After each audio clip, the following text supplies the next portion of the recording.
ஆருத்ரா தரிசனமான மார்கழி திருவாதிரை திருநாளுக்கு நம்ம 7 காய் கூட்டு குழம்பு தயாரிக்கலாமா? முதல்ல தனியான்னு சொல்லக்கூடியதான கொத்தமல்லி விதை, கடலைப்பருப்பு, முழு உளுத்தம்பருப்பு, மிளகாய் வற்றல் இது 4த்தையும் சேர்த்து தனியாக ஒரு வாண்டியில் மிதமான சூட்டில் ட்ரையாக வறுத்து பொன்னிறமாக வறுத்து அதை ஒரு மிக்சி கண்டெய்னருக்கு ட்ரான்ஸ்ஃபர் பண்ணிக்கலாம். அதுக்கு அடுத்தது நான் வறுக்க போகிறது மிளகு, சீரகம், வெந்தயம். தனித்தனியாக இந்த மாதிரி நம்ம வானிலையில் வறுக்கச்சு அது ஈவனாக வறுபடும்.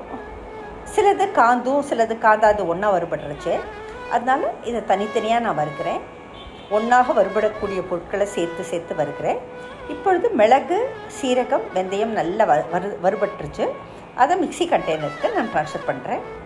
மீன்வேல் ஒரு அடிகனமான பாத்திரத்தில் புளியை நல்லா கரைச்சி வடிகட்டி வச்சுருக்கேன். அதோட மஞ்சள் தூள், பெருங்காயம், இந்த 7 காய் கூட்டு குழம்புக்கு தேவையான அளவு உப்பு, இது எல்லாத்தையும் சேர்த்து புளித்தண்ணி நல்லா கொதிக்கடிச்சு நல்ல நறுக்கிய துண்டுகள் 7 காய்களோட நறுக்கிய துண்டுகளை சேர்க்குறேன். பரங்கிக்காய், பூசணிக்காய், அவரைக்காய், வாழைக்காய், பீன்ஸு, கேரட்டு, பட்டாணி இந்த 7 காய்களோட நறுக்கிய துண்டுகளை சேர்த்துருக்கேன். தக்காளி விழுத நான் சேர்க்குறேன். உங்களுக்கு தக்காளி காய் கிடச்சா கூட நீங்கள் அப்படியே தக்காளி காயை சேர்க்கலாம்.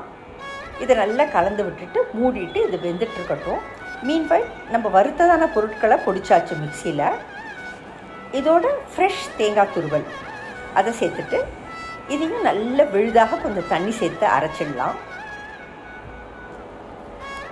இப்போ நம்ம காய்கள் நல்லா வெந்திருக்கு. மீன்பாய் நான் சேப்பங்கிழங்க ப்ரெஷர் குக் பண்ணி தோலி உரித்து இந்த மாதிரி வெட்டி வச்சுருக்கேன். அதையும் இந்த வெந்த காய்களோடு சேர்த்து நல்லா கலந்து விடுறேன். நம்ம அரைச்சதான கலவையை எல்லா காய்களும் வெந்த உடனே இதோடு சேர்க்குறேன்.